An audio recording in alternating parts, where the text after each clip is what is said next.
Fala galera, estamos começando mais um episódio do podcast Nos Bastidores, episódio de número 4. O nosso objetivo aqui é fazer um mastermind, ou mais popularmente chamado uma troca de ideias, porque no mundo conectado a gente costuma ver muito hoje o palco das pessoas, mas aqui a gente vai falar dos bastidores e histórias de pessoas comuns, como eu e você, mas que tiveram uma atitude acima da média e chegaram em resultados extraordinários. Mais do que a persona, o que você vê na rede social, é o que ela é de fato. E o tema de hoje, nós vamos falar sobre empreendedorismo, sobre lições de vida, superação, com esse cara aqui incrível, tem uma história espetacular. O nosso convidado tem 40 anos, ele é piauiense, de Parnaíba, lá do litoral.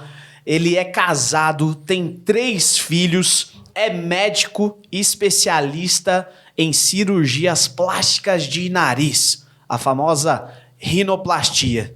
Eu tô falando dele, que é o Thiego Cajubá. Seja muito bem-vindo, obrigado por ter aceitado o convite. Obrigado, Henrique. Uma oportunidade ímpar estar aqui na tua frente, ser entrevistado por você, uma honra. Obrigado pelo convite e espero que seja bastante proveitosa essa experiência. Muito legal. A gente estava batendo um papo aqui, né, nos bastidores, conhecendo, e mais do que médico, ele é empreendedor, é um cara entusiasta, é um cara insatisfeito positivamente, né? Tá sempre buscando conhecimentos novos. Então eu queria saber, Thiego, lá do início, né? Você nasceu no Piauí, como que foi a sua jornada? Você estudou por lá? Eu sei que ele já viajou o Brasil inteiro. Como é que foi aí o seu início de carreira? Bom, eu saí de casa com 12 anos de idade. Aí eu saí de Parnaíba, fui estudar em Teresina. Em Teresina fiquei 2 anos lá, morando com minha irmã, e foi muito bom, assim, porque a gente sai de casa, sai da tutela, né, dos pais e cria uma responsabilidade, principalmente nos estudos. E de lá, minha mãe sempre teve o sonho da gente ir para o Espírito Santo, porque minha mãe é de lá e ela é apaixonada pelo Espírito Santo. E daí eu fui para o Espírito Santo, estudei lá também, morei 3 anos junto com meus familiares, tenho lá minha avó, meus primos, tios. E de lá eu passei no vestibular no Rio de Janeiro. No Rio de Janeiro morei 6 anos, que foi durante o período da faculdade de medicina, e depois eu fiz residência em São Paulo. Aqui em São Paulo vim em 2009 e estou até hoje. E essa foi, assim, um resumo. Maravilha. Da trajetória. E por que você foi estudar medicina? Isso. Por quê? O que passou? Então, já era um seu sonho de infância, estudar medicina, trabalhar com isso? Qual que foi o motivador para estudar medicina? Não foi o meu sonho. Não é? Quem acha que é... Então, não tinha essa questão da... nunca vi assim nada que me chamasse. Eu gostava, eu realmente gostava. Minha mãe ficava na minha cabeça, eu acho que você vai ser médico, vai ser médico. Eu cheguei no 3º ano para prestar vestibular, eu falei, eu acho que eu gosto, eu acho que eu gosto dessa área, então vou tentar medicina. E aí, assim, uma coisa na minha vida é que eu sempre fui muito focado, assim, é medicina, então é medicina, não existe a possibilidade de outra coisa similar, né, da área de saúde, não. É medicina. Daí, depois que eu entrei na faculdade, eu também não sabia qual especialidade que eu iria escolher, então passei por várias cadeiras e ia gostando. Cardiologia, gostei muito, gastro, enfim, gostava muito de cirurgia. Quando eu passei por otorrino, eu me apaixonei, assim, foi... amor à primeira vista. Eu comecei a acompanhar o serviço de otorrino e fui. E assim, eu não larguei mais. Aí eu já liguei para os meus pais, falei, pai, mãe, é otorrino que eu quero. E meus pais, otorrino? O que faz? O que tem de legal? Esse palavrão aí. Aí eu, pois é, isso e eu só que... Então, eu fiz residência só de otorrino, não tinha possibilidade também de mudar. Acho que Deus colocou no meu coração, na minha mente, assim, o foco. Então, eu fiz a residência em otorrino, passei aqui em São Paulo. E também a mesma coisa, assim, já prolongando assim, a pergunta, para cair na cirurgia plástica de nariz também não era nada programado. Eu fui me apaixonando pelo nariz durante a residência. Foi se descobrindo no processo. Mas você sempre teve esse foco muito grande desde criança? Você sempre foi assim, focado? Não lembro. Acho que quando eu era criança, nunca fui... Nos estudos, era estudioso, sim, era... é impressionante. Assim, com relação ao estudo, eu realmente estudava bastante. Mas muito. porque você gostava muito, seus pais eram muito firmes? Não, eu realmente acho que eu gostava. Eu só dei trabalho 1 ano. 1 ano da minha vida eu dei trabalho para os meus pais, foi quando eu mudei para o Espírito Santo. Porque lá em Teresina, eu estudava bastante, estudava muito, muito. Porque eu acho que eu gostava mesmo, não era uma coisa assim que eles me cobravam. Eu lembro que a segunda melhor nota da sala era a minha, assim, no primeiro ano. Eu estudava muito, tinha uma menina que tirava nota maior do que eu, e eu achava assim, eu nem ligava, porque eu andava com a galera da bagunça. Eu sentava lá atrás e a galera que eu andava era repetente, era os que... Que gostava de ficar zoando todo mundo. Eu zoava, mas eu chegava em casa, eu estudava muito, muito. E aí chegava na hora do resultado da prova e vinha assim, a nota boa. E os caras, como é que assim? pode? Estava aqui zoando com a gente? Mas é porque eu dava, não era assim um cara assim fora do normal, né? Não, eu estudava mesmo, era esforço, esforço. Aí quando eu cheguei no Espírito Santo, eu já sabia de tudo, assim, eu já tinha visto tudo, a matéria. Então, eu não estudava, meio que dei uma relaxada boa. Não estudava. Então, esse ano eu dei trabalho para os meus pais, assim, porque eu fiquei bem relaxado, mas assim, tranquilo, nunca fiquei realmente assim de recuperação, mas eu lembro que eu não estudei tanto. Aí depois no terceiro ano e cursinho eu dei um gás, mas essa questão de foco mesmo eu acho que foi depois lendo alguma biografia de alguém que você deseja assim ser parecido, né? Isso daí acho que foi acrescentando um pouco na minha personalidade. Entendi. E quando você começou ali, que você foi para aquele momento de o que é que eu vou fazer da minha vida? Beleza, escolhi, vai ser medicina, vou ter que focar nisso. O que você conseguiu visualizar assim de longo prazo? Cara, sei lá, você conseguia ter essa ciência de com 30 anos eu vou estar desse jeito, eu quero realizar esse tipo de sonho? E você imaginava que através da medicina ia conseguir? Não necessariamente assim. Com relação a dinheiro, eu fui pensar mais no final da faculdade. Não foi para medicina porque falou, médico ganha bem, médico parece que tem uma vida legal. Então acaba que te atrai, influencia, assim, né? Não vou mentir e falar que não. Isso daí eu acho que você tem que pensar numa profissão, né? O que vai te dar um conforto. Não é só amor, né? Amor não coloca... Não paga a conta, né? mas eu entrei na medicina, foi assim, por ver que tinha relação assim com a minha personalidade, acho porque meus pais não são médicos, são advogados, e eu acho que tinha alguma coisa ali que me atraía. Então, quando eu entrei na faculdade, fui gostando cada vez mais. Assim, eu sempre gostei muito de praticamente todas as matérias. Assim, eu não tenho uma matéria assim que putz, cara, que não, você vai...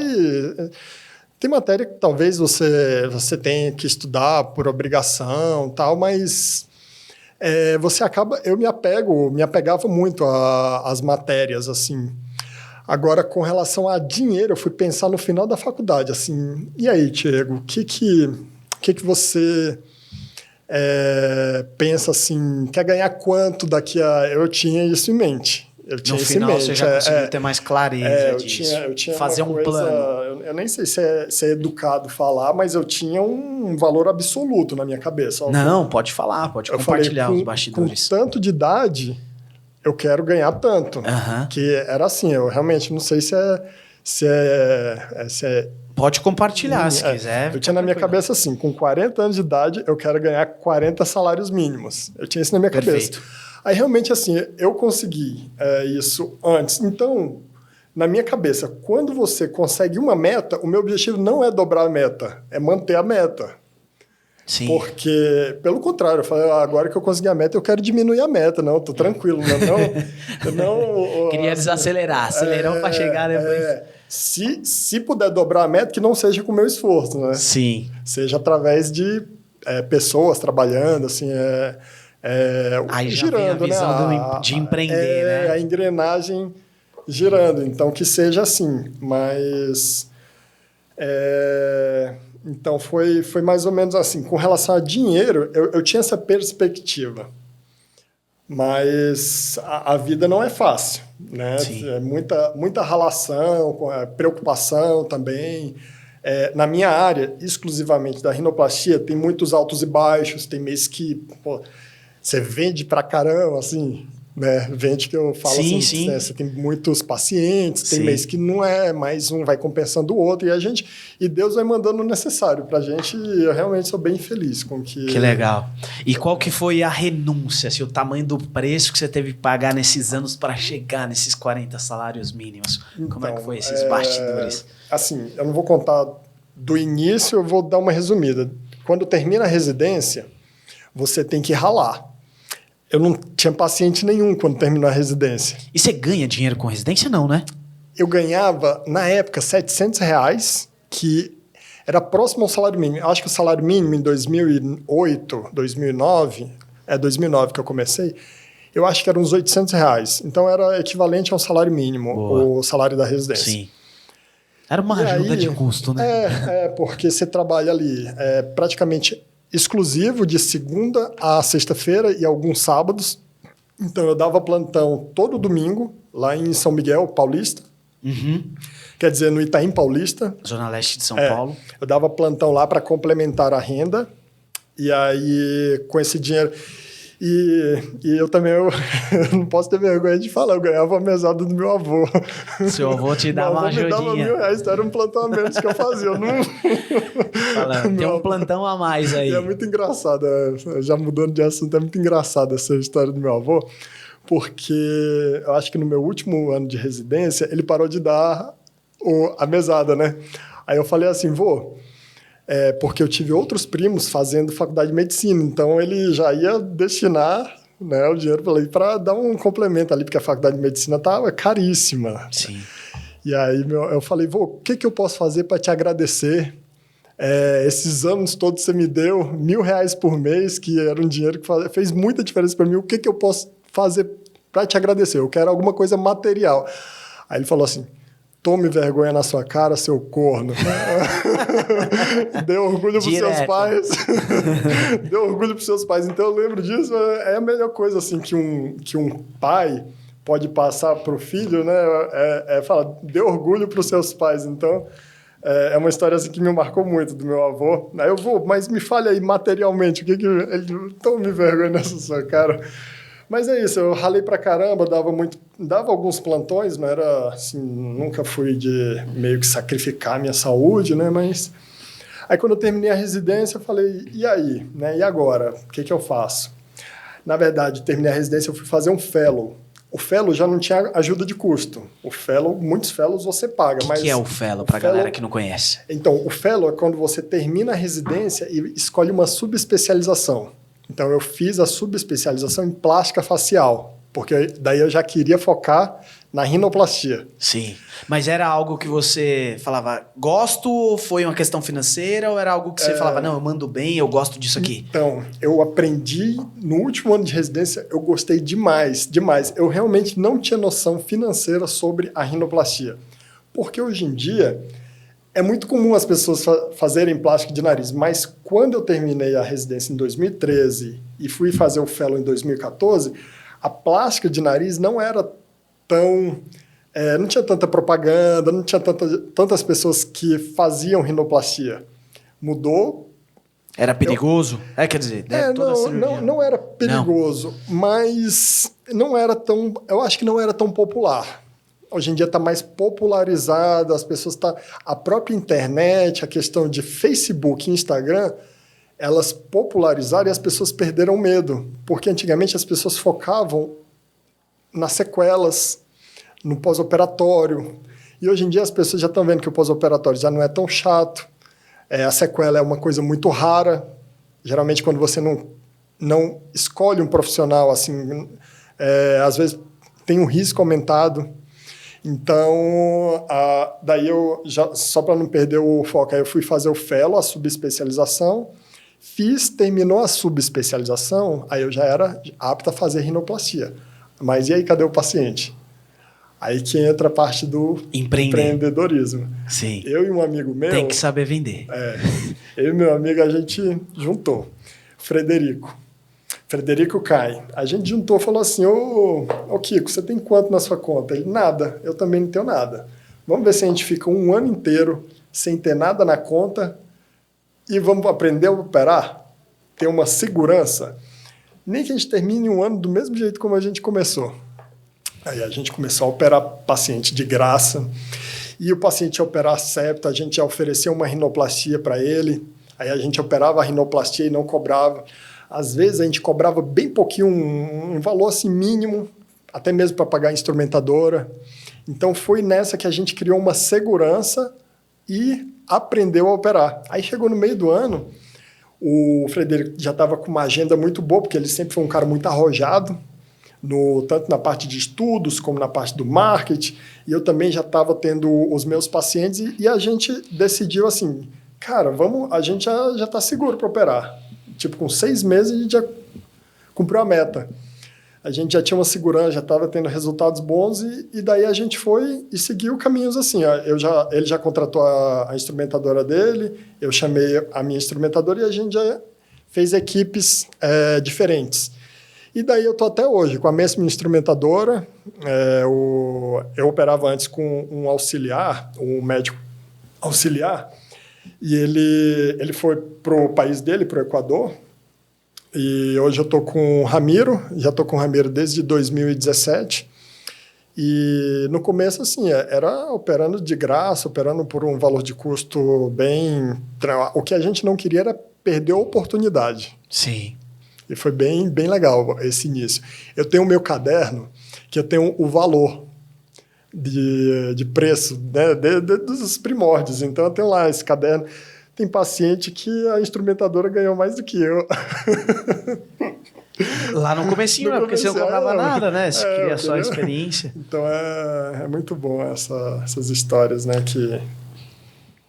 Que legal. E isso tem um traço... Então, você começa... Ali você já começa a empreender. Você não foi trabalhar... Você deu plantões, mas só no período de residência. Isso. Depois da residência, você já enxerga que fala, cara, eu preciso empreender. Isso, eu sempre gostei muito. Mas virou essa chave por alguma coisa? Ou você começou a fazer conta, pensou assim, para eu ganhar os 40 salários mínimos, se eu ganho X por hora ou por plantão, aí você fazia uma conta e pensava, 40 salários mínimos vai levar todas as horas do meu dia. Então eu preciso multiplicar as minhas horas. Você pensava nisso? Então, era um desejo que eu tinha e assim, eu realmente, acho que com 35 anos, eu já consegui assim, ter um bom salário. Só que é aquilo que eu te falei, não é tipo, eu não sou tipo vamos dizer, um servidor público que tem realmente aqueles 40 salários mínimos fixos. Não, é uma onda. Às vezes vai, às vezes não vai, às vezes sobe muito, às vezes, né? É como diz o meu pai, o comércio é assim. Então, não é uma coisa fechada. Você tem que estar inovando sempre, fazendo curso, investindo em marketing, em tráfego pago, em tudo. Eu faço tudo, né? Tudo que tem que fazer, eu faço. Não cai nada assim, de mão beijada. Mas era um foco que eu tinha, um cálculo que eu tinha de desejo. E eu não fui assim, me matando, dando plantão. Realmente, assim, eu sou muito grato a Deus, que Deus me abençoou muito. E já teve época que eu ganhei muito dinheiro, acho que foi em 2016 ou 2017. E eu percebi que o meu casamento estava ruim, por quê? Foi no início, 2015, quer dizer. Porque eu ficava muito no celular, muito preocupado com o paciente. E eu não tinha filhos ainda, a gente estava recém-casado. Eu falei, minha esposa é uma santa, tem me aguentado esse período. Porque eu não tinha assim, uma equipe. Era eu, minha instrumentadora, E o Christian, né, que era o meu amigo que foi pro Equador, então eu fazia muita coisa. Aí ela me aguentou muito tempo, porque eu ficava muito no celular. Então, meus amigos também, eu vi que eu meio que deixei de lado, não trocava ideia. Então, para mim, assim, eu percebi nessa época que estava mudando minha personalidade, o dinheiro. Aí eu vi que não vale a pena, pelo menos comigo, ter esse poder, esse dinheiro. Para mim, não vale a pena se for para você mudar a sua personalidade. Então, eu passei por isso. Impressionante que eu passei por uma experiência de vida depois que, assim, eu tenho certeza que foi Deus que mandou. Que, de repente, os pacientes sumiram. E, assim, eu passei por um período que não tinha paciente.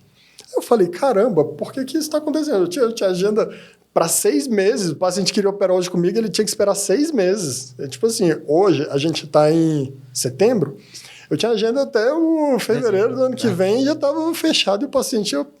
E era assim, loucura. Só que aí acabaram os pacientes. Aí eu falei, cara, isso daí que com certeza é uma provação de Deus para eu saber que é Ele que manda tudo. É dele o controle. Quais são minhas prioridades, né? Então daí, graças a Deus, assim, eu tinha... Era no comecinho do início de vida da minha filha mais velha, né, Marina? Então eu consegui... passar bem, assim, Deus mandou a prova na hora certa, porque se manda com 3 filhos é difícil segurar a barra. Mas foi legal, foi uma experiência que eu guardo para a vida toda. Que legal. E eu acho que observando um pouco dessa sua história, porque é justamente esse o propósito desse podcast, que as pessoas olham para o glamour, né? Tem aquela referência de, principalmente nascendo no Brasil, de que os pais querem que os filhos, né? Normalmente... eles depositam expectativa para que os filhos sejam médicos, advogados ou engenheiros, né? Pode ser que o seu pai tentou influenciar você para um lado e foi não, ou deixou aberto. Só que a maior profissão do mundo, e parando para pensar, é a venda. São os vendedores, são os empreendedores, né? O Steve Jobs ele dizia o seguinte, eu não preciso ser o melhor, eu preciso ter os melhores junto comigo.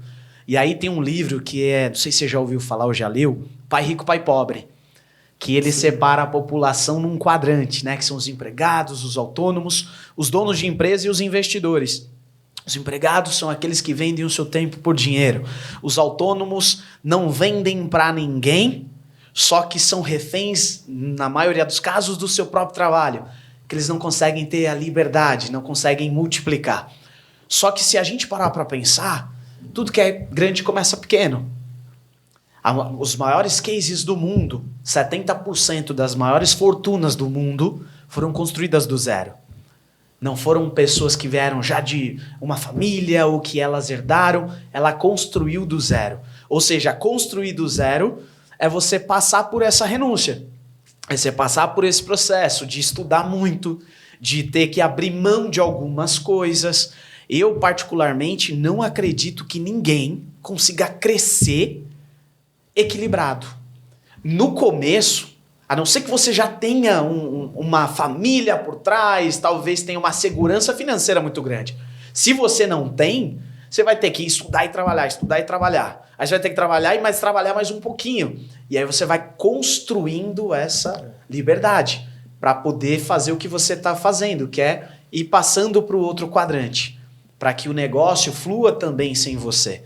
Então, algo que é interessante que as pessoas entendam é que o crescimento gera dor. Eu sei, a gente vai falar disso, você tem a academia, né? Hoje é sócio investidor ali de uma academia. E quando uma pessoa vai fazer um treino, ou ela muda o treino, ou ela está começando, ela faz o exercício no primeiro dia, se ela fizer braço, ela não consegue nem lavar as costas. Se ela fizer perna, ela vai andar na escada, ela treme tudo. Por quê? É a dor do crescimento.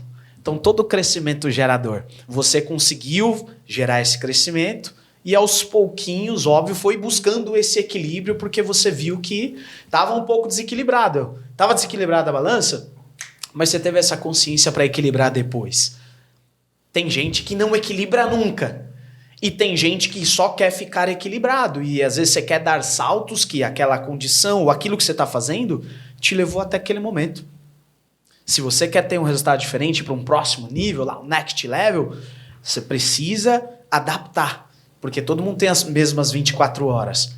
O que vai ser a prioridade. E uma outra coisa que você falou que é bem interessante, essa sacada talvez pensada, isso foi pensado por vocês, mas isso é muito legal, que compense em quantidade o que te falta em habilidade.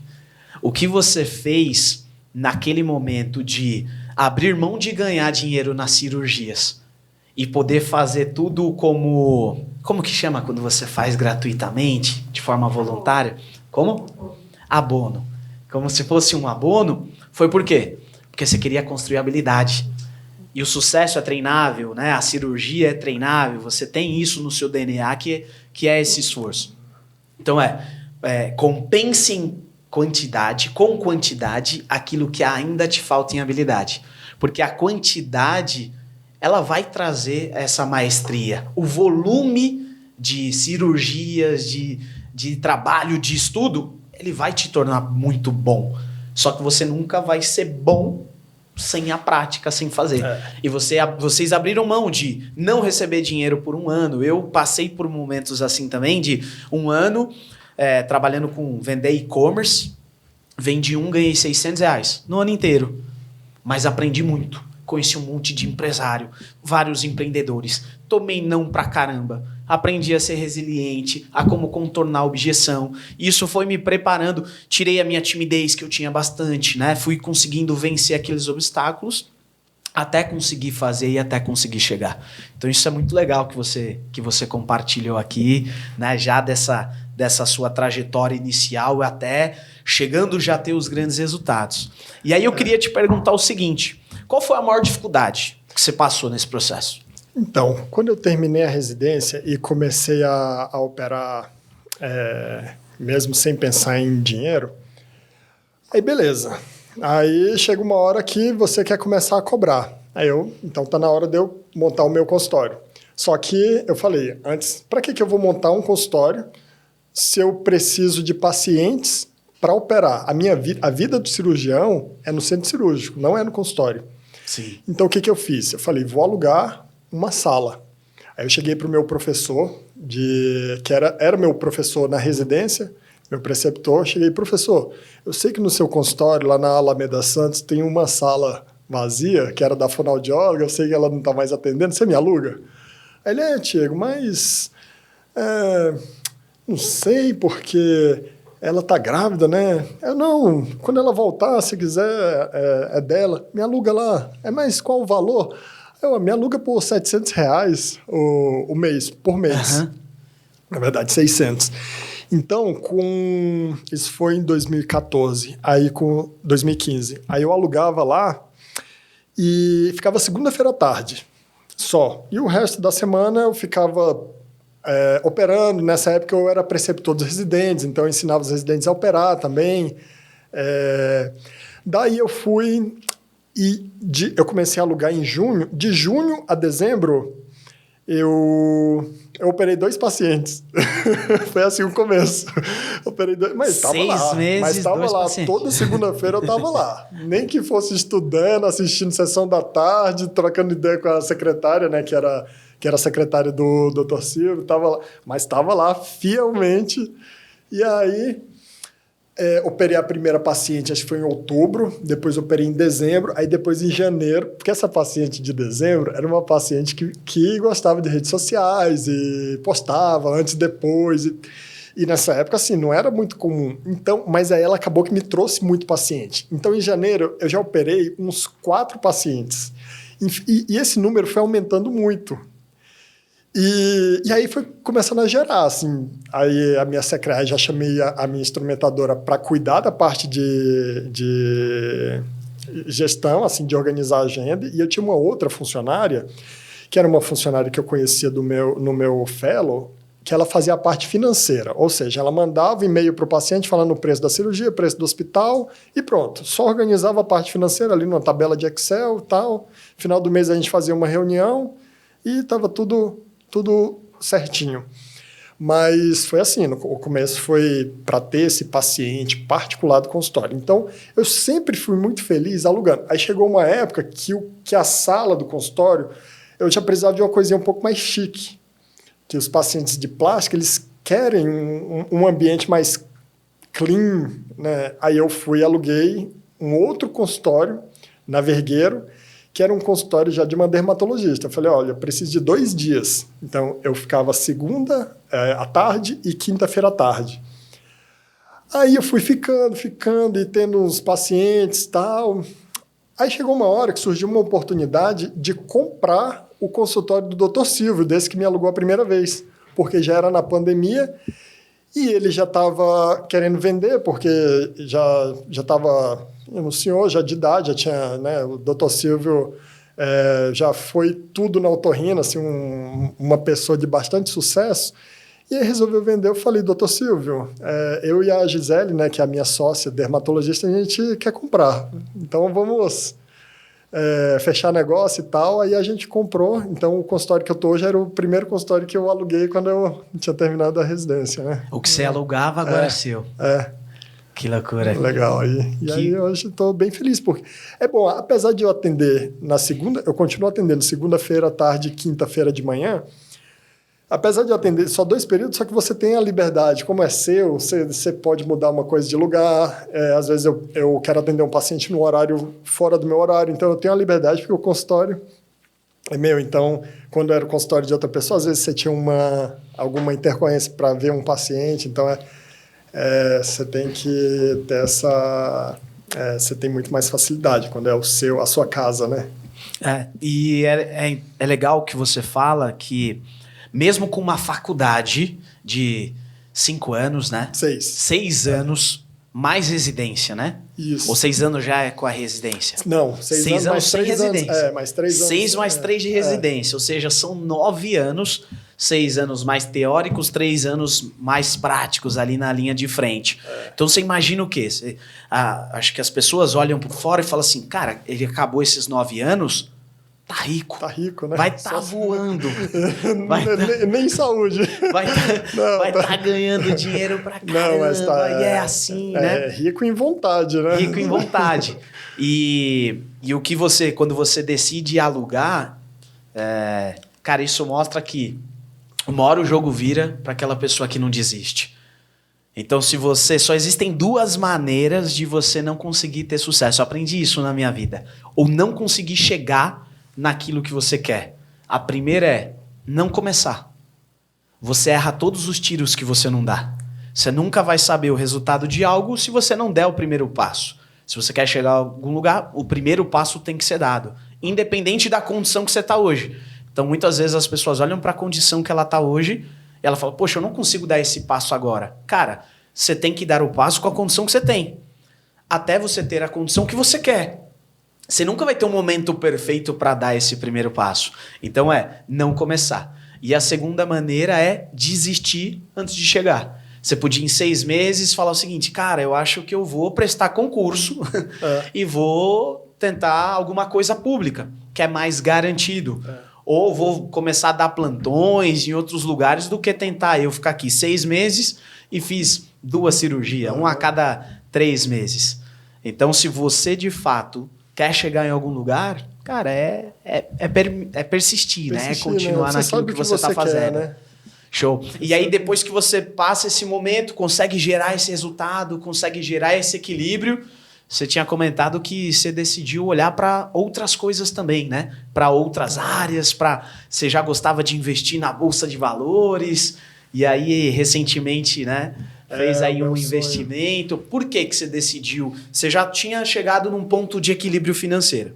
Já tinha chegado lá naqueles 40 salários mínimos. O que te instigou? Fazer alguma coisa a mais? Ou conhecer mercados que não eram do seu nicho ali? Então, eu sempre gostei muito. Meu sonho era terminar a residência e conseguir dar um plantão para colocar dinheiro na Bolsa de Valores. Eu sempre quis. E é uma ilusão, assim, na minha opinião, claro. Tem muita gente que faz os seus trades da vida e dá certo, mas comigo não deu. Mas você colocou por conta própria ou deu uma estudada? Eu dava uma lida e também... e até hoje, assim, eu gosto de bolsa de valores, ainda tenho dinheiro aplicado na bolsa de valores, mas não é essa ilusão de que você vai ficar rico com bolsa de valores. Assim, a minha opinião. É uma construção de longo prazo, né? De patrimônio, de ativo, do que realmente ganhar muito dinheiro no curto prazo, né? Então, eu sempre gostei, procurava... em 2000, eu formei em 2007, 2008... Eu ficava muito antenado em bolsa de valores, muito antenado mesmo, porque eu já comecei a dar plantão ali, então eu já comecei a ganhar dinheiro e começava a aplicar. Na verdade, o ano de 2008, eu fui fazer PSF na Bahia. Então, lá na Bahia, porque eu não passei na residência, eu não saí da faculdade e fui fazer residência. O que é esse PSF? Então, é Programa de Saúde da Família. E aí, eu estudava para residência e, ao mesmo tempo, trabalhava. Trabalhava 36 horas semanais, então tinha bastante tempo para eu chegar em casa e estudava. E eu fiquei até outubro. De outubro para dezembro e janeiro, eu já dei um gás na residência, já foquei assim os estudos. Mas até outubro, eu consegui juntar um dinheiro. Então, esse dinheiro ficou guardadinho para eu aplicar na Bolsa. Então, eu aplicava na Bolsa, botava... Enfim, hoje em dia... E qual que era o objetivo de aplicar esse dinheiro mesmo, na Bolsa? Eu sempre sonhei em aposentar cedo. E aí, chegou, por exemplo... agora... Eu já perdi minha ilusão com bolsa de valores, mas continuo investindo. Só que eu vejo que tem outras opções que são tão boas quanto melhores. E aí foi aí que o meu personal, que estava junto comigo, ele já me treinava aí há uns 4 anos, então a gente já tinha uma certa afinidade.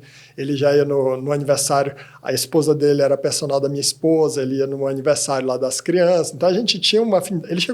Ele chegou para mim e falou: Tiago, vamos abrir uma franquia de academia? Aí eu falei: cara, será? Eu falei: não sei, nunca pensei sobre isso, mas fala aí, me conta aí, né? Aí ele me apresentou lá o franqueador, né? E aí a gente conversou, orei, busquei a Deus e Deus foi me mostrando que esse era o caminho assim, que eu poderia seguir. E eu estou muito feliz. A academia foi inaugurada agora em janeiro e realmente eu estou muito feliz. É um ramo assim, que eu realmente não entendia nada, zero, mas eu chego lá, já fico atrás do lado da recepcionista, já peço, me ensina aí alguma coisinha, e já boto a camisa da academia e ajudo lá o que tem que ajudar. Eu realmente estou bem feliz com a academia e fiquei até muito surpreso que o meu sócio chegou agora comigo. Ele falou assim: Tiago, vamos abrir outra? Eu, caraca, velho, você é agressivo. Arrojado. Você é arrojado. Pô, vai botar o dinheiro todo aqui, cara. Você é doidão mesmo. Aí eu falei: Márcio, eu vou te falar uma coisa, cara. Você é um cara, assim, corajoso pra caramba. Eu fico muito feliz em você falar pra gente abrir outro, mas, cara, eu tô dentro, cara. Agora não. Vamos esperar um pouquinho, vamos respirar, vamos curtir a meta, né? Vamos recuperar todo o investimento. Não precisa nem recuperar o investimento, mas vamos curtir. Né? E aí, mas eu fiquei feliz. Teve uma amiga minha, a Marcelinha, quando eu estava em dúvida se abrir academia ou não, aí ela falou assim comigo: Tiago, tu opera nariz, Tiago. Tem coisa mais complicada do que operar nariz? Abrir academia é tranquilo. Você abre o nariz da pessoa ali. É uma responsabilidade grande, né? Então, aí foi uma coisa assim que eu falei: caraca, é mesmo, viu, Marcelinha? Você tem razão. Vou para dentro. Que legal. E eu acho que isso é uma das características assim, de pessoas de sucesso, que é o desejo ardente, né? A vontade de aprender, de ser ensinável, né? A quantidade de fome que você tem, mas também a sua habilidade de conseguir esvaziar o copo na hora certa, né? Então, pô, você, querendo ou não, chegou numa posição legal, trabalhou duro para isso, para ir para um mundo completamente desconhecido e para chegar do lado ali da colaboradora, né, da recepcionista e falar, pô, deixa eu aprender isso aqui, né? O quanto você atribui, você que trabalha com essa parte medicinal, mesmo que é rino, né, otorrino, mas o quanto hoje o poder da mente, né, nos estudos, acredito que você deve ver esses estudos, o quanto o poder da mente influencia assim, no resultado das pessoas. Eu realmente, assim, não... Ultimamente, eu vou te falar que eu não tenho lido muito pouco isso sobre o poder da mente. Eu já fui muito... Tem um livro, assim, que me influenciou muito, que é Como Fazer Amigos e Influenciar Pessoas. Assim, a trocar ideia com as pessoas, a gostar muito. Eu sempre gostei muito de pessoas, né? Mas estudos especificamente, eu acho muito complexo. A pandemia foi punk, assim, com relação a... Nossa, me fez desacreditar de muita coisa, assim, né? Você lê um estudo aqui, aí, pô, de onde vem esse número? Aí você lê um outro que fala uma coisa completamente diferente. Então, eu realmente não tenho... Mas o que você atribui... Assim. O que você atribui a seu resultado, né, dentro da medicina e hoje poder gerar resultado em outros universos que não eram aquele que você estudou, que você se formou? O que você atribui? Por que você teve resultado como empreendedor, médico empreendedor? Pois é. E outras pessoas às vezes não conseguem. Realmente o que assim, você atribui isso? Não, comigo sempre foi um sonho. Quando eu morava aqui em São Paulo, o meu sonho assim, era acabar a residência e ir para Parnaíba, na minha cidade, atender como otorrino, e eu queria abrir uma madeireira, que o meu pai já tem uma madeireira. Eu falei, pai, eu vou abrir uma outra madeireira. Uma grana e... Pai, você deixa eu abrir uma outra madeireira? Porque eu sempre gostei, assim, de comércio, né? Nossa, como eu ficava feliz. Eu já vendi umas coisas no Mercado Livre, que eu comprava na China para mim, eu comprava em quantidade. Eu comprava uma para mim e 3 para vender. E eu ficava feliz pra caramba quando eu vendia, sabe? Era uma descarga de dopamina. Então, eu realmente eu sempre gostei. Mas aí, aqui em São Paulo, surgiu essa oportunidade de rinoplastia, de fazer rinoplastia. Eu realmente sou muito feliz com o que eu faço. Assim, era o meu sonho viver de nariz. Mas eu sempre tive vontade de empreender.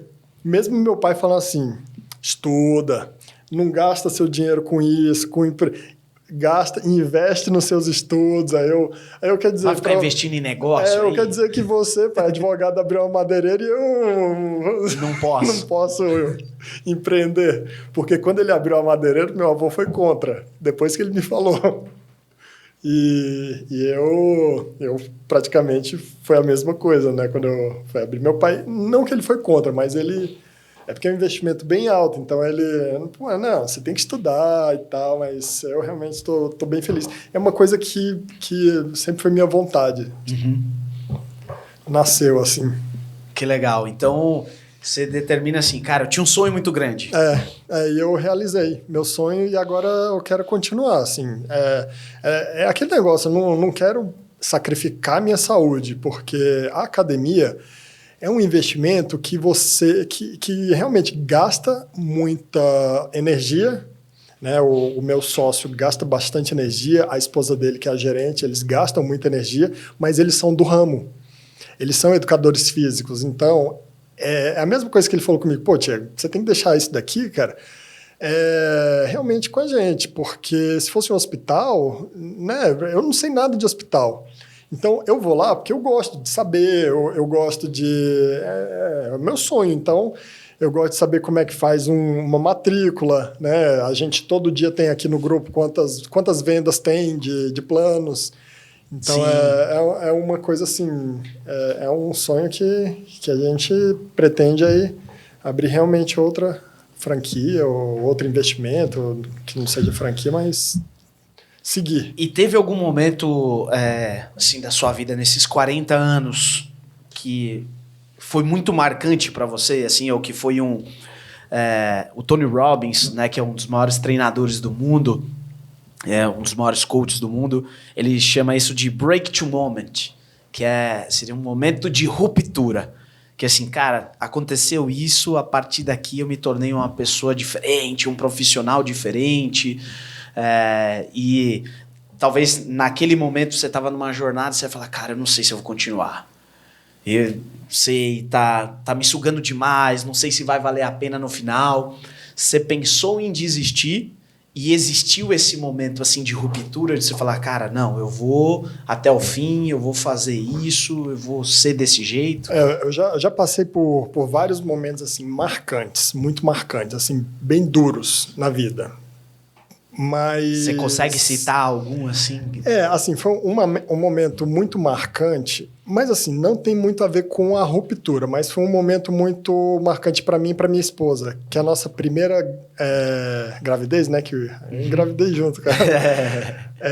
A gente teve uma bebê com uma patologia muito grave no coração, que a gente que é médico, a gente sabe assim, que é praticamente incompatível com a vida. Mas a gente que é pai também, a gente tem a esperança. Ela tinha ela tinha uma patologia que era como se o coração dela... A gente tem 4 câmaras cardíacas, né? E o ventrículo esquerdo é o ventrículo mais forte que bombeia sangue para o corpo inteiro. E esse ventrículo esquerdo dela não tinha praticamente câmara cardíaca, era praticamente 90% de músculo, tinha um pouquinho. Então imagina esse pouquinho de sangue distribuindo para o corpo inteiro, para o cérebro, né, para o nosso aparelho praticamente digestivo, não músculo. tem força para fazer isso. Então, baixa oxigenação no corpo inteiro. E isso assim, teoricamente, é incompatível com a vida, porque a aorta dela, que é a artéria que sai esse sangue, era fininha, um fiozinho de cabelo. Então, ela nasceu no próprio Hospital do Coração, na HCOR, ali nasceu, no dia seguinte já foi feita uma cirurgia, e a gente sabia que o passo a passo ia ser assim bem doloroso. A minha esposa ficou praticamente 5 meses no hospital, sem sair do lado dela, né, da Gabriela. E assim, com 5 meses ela fez uma cirurgia que foi assim, uma cirurgia extremamente complexa. Mais de 10 horas de cirurgia. E foi uma fase assim, muito marcante para a gente. O bom, assim, infelizmente, a Gabriela não sobreviveu à cirurgia. Mas a gente teve um apoio muito grande, principalmente do nosso ginecologista e obstetra. Na verdade, principalmente de Deus, porque Deus mandou o consolo necessário. E assim, em momento nenhum, todo momento assim, eu orava a Deus e falava glória a Deus. Assim, nunca reclamei e fico até emocionado. Mas um apoio assim muito grande foi do obstetra. Porque ele falou assim, Diego, não deixa que ninguém fique com pena de você. E foi isso assim que eu carreguei. Cara, não sei nem o que falar, mas assim, a força, né? Que vocês tiveram que ter uma força sobrenatural, né? Pra ver isso. Minha esposa, né, tá grávida e eu fico imaginando, né? Você falando aqui, eu também já me emociono, porque eu fico imaginando se isso acontecesse, né? Porque só sabe quem vive, né? Tem gente que fala assim, pô, eu imagino, eu normalmente quando acontece alguma coisa que eu nunca passei, eu falo pra pessoa, cara, eu imagino, mas eu nunca vou conseguir falar que eu sei aquilo que você tá, porque só sabe quem vive e quem passou. E quem passou não deseja pra ninguém, né, que passe. Embora você passar por isso, te trouxe lições, te trouxe provações, né? Testou talvez a sua própria fé por ser médico, né? Por estudar a medicina, e a gente sabe que dependendo da área de atuação existe uma certa rixa, né? Com a ciência, né? E a parte mais espiritual. Então talvez foi um teste, foi uma aprovação, foi um propósito que aconteceu ali, né? Então eu, de verdade, não sei o que você tá passando, mas... Não, o que eu tô passando... Ou que já passou, né? Eu já contei essa história, sei lá, para quem pergunta, para até mesmo, vamos supor, assim, algum paciente que conta alguma história de um filho, de um parente que teve um filho... Eu já contei essa história umas 10, 20 vezes, nunca chorei. Chega aqui na frente das câmeras, vou e chora. Passa essa vergonha. Não, mas é justamente o nome do podcast é Nos Bastidores. Porque muitas vezes a gente se faz aquilo, né? A gente veste a armadura, é ou não é? Coloca lá e fala, cara, eu sou forte, eu tenho que ser forte, eu tenho que me mostrar forte. Eu tenho uma posição também de liderança e eu aprendi que eu choro pra cima e dou risada pra baixo, mais ou menos assim. Eu choro com quem tem a possibilidade de me ajudar. Quem teria a capacidade ou a possibilidade de me ajudar nesse momento. Então, beleza, aí eu posso abrir, né, essa vulnerabilidade. Mas para a maior parte das pessoas eu vou estar sempre sorrindo, né? Então, acho que o propósito do podcast é justamente isso, é mostrar essa parte bastidor. É muito raro eu chorar. Vou te falar assim, que eu acho que eu já chorei, assim, lógico, eu posso chorar, não tem problema, mas assim, de chorar, de se emocionar, né? De se emocionar, assim, de tristeza, assim, porque tem outros choros de felicidade que é mais tranquilo. Sim. Mas chorar de tristeza, acho que eu chorei duas... Até sacanagem falar de tristeza. Na verdade, 2 vezes que eu chorei que eu me emocionei. Foi quando a minha filha faleceu, né, a Gabriela. E outra vez que eu chorei, não foi de tristeza, eu juro, foi de emoção, foi no meu casamento. Eu chorei igual uma criança. Sacanagem de falar, né? Porque eu falei que sim, de que tristeza. Não, mas eu fiquei muito emocionado. Meu casamento eu chorei, parecia uma criança. Foi uma realização de um sonho. Tocou a música, tô chorando. Ela pisou ali, tô chorando. E minha esposa não chorou nada, né? Mulher fogo, né? Incrível. Mas cara, obrigado por compartilhar esse momento. Imagino que foi mas eu acho que isso é um momento de ruptura também, né? Foi, mas... talvez medir a força, por quê? Né? Mas de gratidão por conseguir superar aquilo, por preparar para seus outros filhos que viriam, né? Uma né? experiência que você pode se abrir com outras pessoas, né? Porque quando você vive uma experiência, é diferente você passar né? Contar uma história que outra pessoa viveu, né? Você viveu aquilo, você tem realmente... você tem detalhes, né, para contar. Mas, assim, um momento de ruptura, profissionalmente falando, foi quando eu aprendi a operar rinoplastia. Quando eu já estava seguro para operar rinoplastia, foi um momento de ruptura que eu falei, cara, que legal, velho, que legal. Assim, eu sei operar. Eu consegui, Eu consegui operar, assim... era um sonho que eu tinha. Eu cheguei no final do ano e falei, caramba, que realização de um sonho, né? Aí depois eu passei por aquele momento que foi importante passar, mas a felicidade de você realmente conseguir operar independente do dinheiro, né? Você ter segurança é muito gratificante para um profissional, né?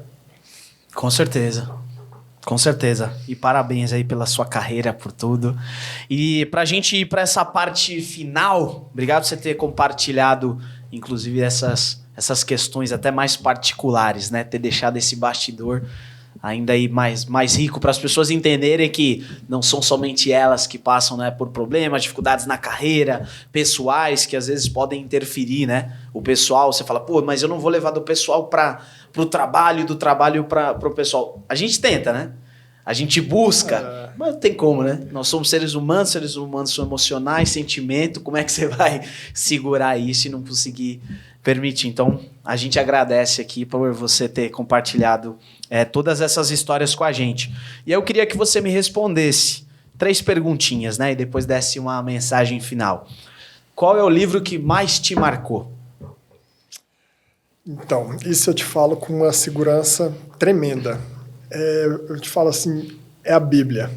É impressionante como na Bíblia tem tudo que o ser humano precisa. Se você quer buscar sabedoria, você abre o livro de Provérbios e Eclesiastes. Salomão, que foi a pessoa mais sábia que já pisou nessa terra, Deus falou com ele assim, Salomão, o teu pai era rei e você pode pedir, o pai dele era Davi, faleceu, passou o cargo para Salomão. Falou, você pode escolher um desejo que eu te dou. Ele escolheu ter sabedoria. E através desse pedido, Deus falou assim, eu vou te abençoar como o homem mais rico que já teve a oportunidade. Então, ele era tão sábio, e as pessoas, os reinados vizinhos iam para Salomão e entregavam assim, toneladas de ouro para ele, para escutar o que Salomão tinha para falar. Tamanha era a sabedoria. Então, você vê assim, isso é um livro da Bíblia. A Bíblia, com certeza, é o livro que mais me inspira. Eu gosto muito, assim, ó. Agora, por exemplo, eu tô lendo, às vezes eu até escuto, eu boto no Cid Moreira, escuto Reis, eu gosto muito do livro de Reis. porque ali tem rei de tudo quanto é espécie. Né? Todos os reis eram abençoados por Deus, só que tem reis assim péssimos para o povo de Israel. Então, realmente, a Bíblia é o livro que mais me inspira. É incrível. E qual que é a pessoa que mais te inspira? A pessoa humana. Humana, vamos trazer para o plano terrestre. Olha só, o meu avô. Avô. Meu avô era uma pessoa impressionante. Ele faleceu ano passado. Mas olha só, o meu avô, ele tinha 3 faculdades: farmácia, economia e direito. Direito, que era a paixão dele. Ele trabalhou fielmente até os 88 anos, ele ia lá pro escritório. Então, é uma pessoa assim que ele me deixou várias lições. Quando eu falei assim, eu cheguei todo empolgado, né? Esse livro aqui eu gostei pra caramba, que é o livro que a gente comentou, né? Como fazer amigos e influenciar pessoas. Que livro bom. Aí ele, meu filho, eu já li umas 9 vezes esse livro, meu filho. Caramba, como eu tô engateando nas coisas. Eu aqui me achando o The Black of the King Cockade, né? O rei da cocada branca. Então, realmente, meu avô e hoje meu pai me inspira muito, assim, nessa caminhada. Que legal. E qual que é o seu maior sonho? O meu maior sonho eu falei aqui. Não pode rir. Me aposentar. Me aposentar cedo. Eu realmente, assim, eu tenho esse sonho. E tá próximo disso? Não tá, não. Do estilo que você quer? Não tá próximo, não. Mas realmente eu quero ter uma vida, assim, bem tranquila. Eu não tenho grandes vaidades, grandes ambições, mas eu tenho minhas ambições. Mas eu realmente busco, assim, já começar a tirar o pé. Porque eu vejo que se eu meter o pé agora, eu vou ficar viciado no dinheiro, no trabalho, então eu procuro pisar devagar. É o meu perfil, eu não indico para ninguém, cada um que busque o seu perfil, mas eu realmente, daqui a 4, 5 anos, eu quero mudar para o Espírito Santo, quero ter uma vida mais sossegada e aí já emendar, assim, caminhar para ir tirando o pé. Eu realmente tenho esse sonho, viu? É o meu grande sonho. Fenomenal. E se o seu eu, pra gente encerrar, uma mensagem, se você encontrasse o seu eu do passado, qual conselho você daria para ele? Caramba, hein? Que legal essa pergunta. É reflexão, né, gente? Não, eu não, assim, eu realmente, na adolescência, eu era uma pessoa bem... Eu acho que eu era bem inseguro, bem imaturo. Aí, assim, o meu eu hoje são os meus filhos, né? Então, eu procuro passar para eles, assim, segurança. Eu quero que eles provem de tudo, assim, não provar de tudo na vida. Ter experiência, assim, com esportes, além de esporte, aprender tudo que tem para aprender na vida, música, canto. Eu acho que ter várias experiências. E aqui em São Paulo tem muita oportunidade. Então, se quiser surfar, pode surfar. Eu não vejo necessidade absoluta em meus filhos fazerem uma faculdade. Eu quero que eles sejam bons no que realmente eles quiserem ser e tocar o pau nesse sentido. Assim, eu não tenho essa mente presa. Então, é dar segurança para eles, né? Serem pessoas, mesmo que crianças, mas pessoas maduras, assim. Sim. É lógico que isso daí é errando que se aprende, mas é uma experiência que eu vou tentar passar para eles. Incrível. Né? Segurança. Fenomenal. E compartilha com a gente as suas redes sociais, seu Instagram, para o pessoal poder te seguir, conhecer um pouquinho mais da sua história, dos seus conteúdos, da sua jornada aí. O meu Instagram é @drtiegocajubá, tudo junto. E lá eu falo basicamente de rinoplastia. Legal. Vez ou outra eu intercalo com alguma coisa da família, mas eu levo bem muito... profissional voltado para a medicina. São pessoas assim... Eu vario muito, assim, meu Instagram não é nada engessado, né? Eu boto dia a dia, mas é muito profissional e às vezes Legal. As pessoas gostam, né? De interagir, até mesmo ver a família. É isso. Se conecta, né? Se conecta. Se conecta, porque é isso, a família, de certa forma, nas redes sociais, às vezes a gente só coloca aquela parte profissional e a família é o bastidor, mas é o bastidor que é a raiz, né? É o que mais vale pra gente. É o que mais vale, exatamente. Então, esse foi o podcast de hoje, 4º episódio. Obrigado, doutor. Obrigado, Diego, por estar aqui junto com a gente. Curta as nossas plataformas, compartilha, comenta lá no Spotify, segue a gente. No nosso Instagram, @podcastnosbastidores. Aqui no YouTube também. Compartilha esse vídeo com outras pessoas, se inscreve no canal para você poder receber todos os conteúdos. Toda semana vai ter episódio novo e eu gosto de encerrar sempre com essa frase que você será reconhecido em público por anos de trabalho que você fez no anonimato ou nos bastidores. A gente se vê. Até o próximo episódio.